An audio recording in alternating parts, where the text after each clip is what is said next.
Boeing received criticism for multiple delays in launching the Starliner spacecraft, which faced issues leading to more than 4 postponements. Despite the lengthy delay, last week's successful launch was celebrated by the space community. However, the launch revealed a major issue that could jeopardize the return mission, potentially stranding the crew on the International Space Station. In this video, we will discuss this critical issue and whether the crew will be able to return safely with the Starliner spacecraft.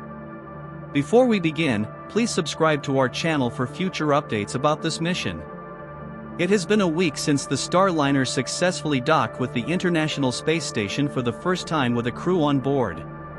Teams are now preparing for the undocking and re-entry phase of the mission. Ground teams are evaluating 5 helium leaks in the Starliner to ensure they do not pose a risk to the return mission.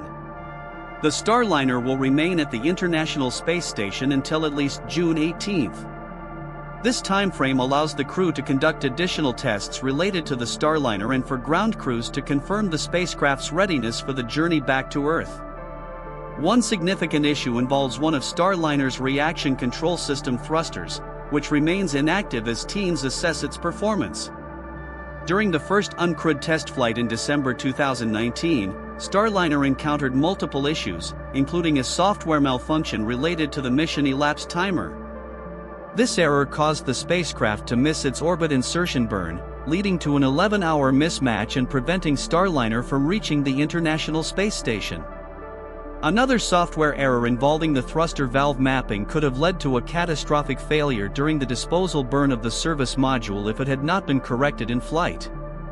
The second uncrewed test flight in May 2022 aimed to address the issues from the first test but faced challenges, including failures in 5 reaction control system thrusters during the spacecraft's approach to the International Space Station.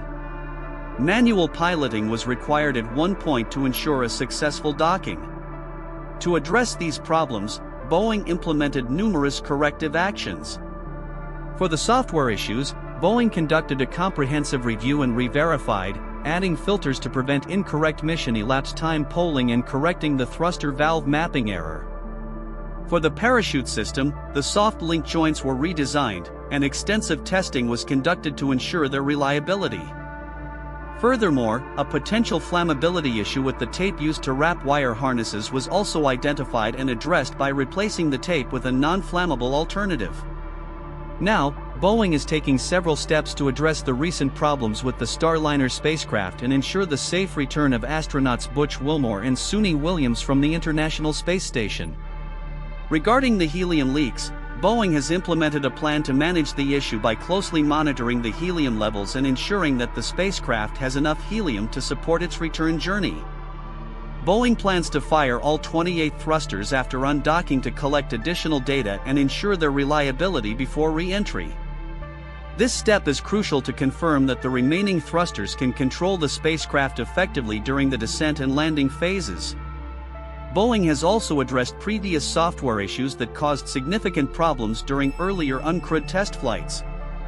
As the undocking day approaches, the crew and ground teams will continue final preparations. The first step in the undocking process is to ensure that the docking mechanism is disengaged properly, allowing the spacecraft to drift away from the station slowly and safely. This disengagement marks the beginning of Starliner's journey back to Earth. During re-entry, the spacecraft will slow down from orbital velocity, and once in the atmosphere, the forward heat shield will be jettisoned. 2 drogues and 3 main parachutes will then slow Starliner's descent further. Assuming a successful touchdown, Starliner will be certified as an official commercial crew vehicle. The first operational crewed mission is planned for 2025 as part of NASA's Commercial Crew Program. Boeing's Starliner has faced repeated issues, such as software glitches and propulsion system valve problems, during its initial uncrewed test flights. The cost per seat for missions is also a critical point of comparison. SpaceX charges approximately $55 million per seat on the Crew Dragon, whereas Boeing Starliner seats are significantly more expensive at around $90 million each. Boeing received criticism for the delays and cost overruns compared to SpaceX, which delivered the Crew Dragon spacecraft almost years earlier. Despite these challenges, Boeing is working to address the issues with the Starliner spacecraft and ensure the safe return of the crew from the International Space Station. Thank you for watching. If you enjoyed this update, please subscribe to our channel and hit the like button. Stay tuned for more space news, and I'll see you in the next video.